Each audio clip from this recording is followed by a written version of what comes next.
স্বরাষ্ট্র মন্ত্রণালয় এবং পররাষ্ট্র মন্ত্রণালয় এটা নিয়ে কাজ করছে। হাতি হত্যার বিচার আমরা চাই। একটা ইলেকশন হয়েছে আরেকটা দেশে, পাশের দেশে, সেখানে যিনি হেরে গেছেন তিনি বলছেন ওনাদের সরকারকে উদ্দেশ্য করে, সেটা নিয়ে এখানে আমার বাংলাদেশে আমার কমেন্ট করা উচিত হবে বলে আমি মনে করি না। দেখেন, এটা আকাশ পাতাল বলে তো লাভ নেই।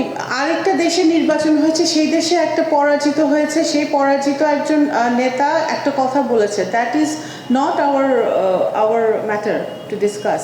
এখন যদি ভারত সরকার যদি এখন বাংলাদেশকে হাতির হত্যার ব্যাপারে কিছু বলে, অবশ্যই অলরেডি তো আমরা এটা নিয়ে কাজ চলছে, কাজ এগিয়েছে, আমাদের এগিয়েছে, এবং আমরা এটা নিয়ে খুবই সিরিয়াসলি হোম মিনিস্ট্রি, স্বরাষ্ট্র মন্ত্রণালয় এবং পররাষ্ট্র মন্ত্রণালয় এটা নিয়ে কাজ করছে। হাতি হত্যার বিচার আমরা চাই, এবং এই যাদেরকে যারা ধরা পড়েছে ভারতে তাদেরকে ফেরত এনে এখানে বিচার বাস্তবায়ন করতে হবে, দ্রুত করতে হবে।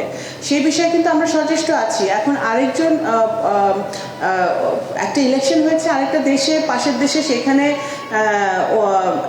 যিনি হেরে গেছেন তিনি বলছেন ওনাদের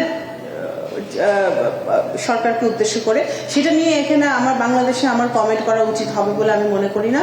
এবং কিন্তু আমরা হাতি হত্যার ব্যাপারে আমরা ডিরেক্টলি গভর্নমেন্টের সাথে, কারণ আমার যদি এই কালপ্রিটদেরকে ফেরত আনতে হয়, তাদেরকে কিন্তু আমার ভারত সরকারের সাথে কূটনৈতিক সম্পর্কের মাধ্যমে আমার ফেরত আনতে হবে, এবং সেগুলো কিন্তু আমরা কাজ করছি খুবই সিরিয়াসলি, এবং এটা কিন্তু এগিয়েছে, বেশ ভালো এগিয়েছে। তো সুতরাং আমরা ওই দিকে আগাতে চাই। হ্যাঁ, তা এখন সেটা যদি বাংলাদেশের সাথে যদি তারা কোনো কথা বলে, তখন সেটা আমরা দেখব।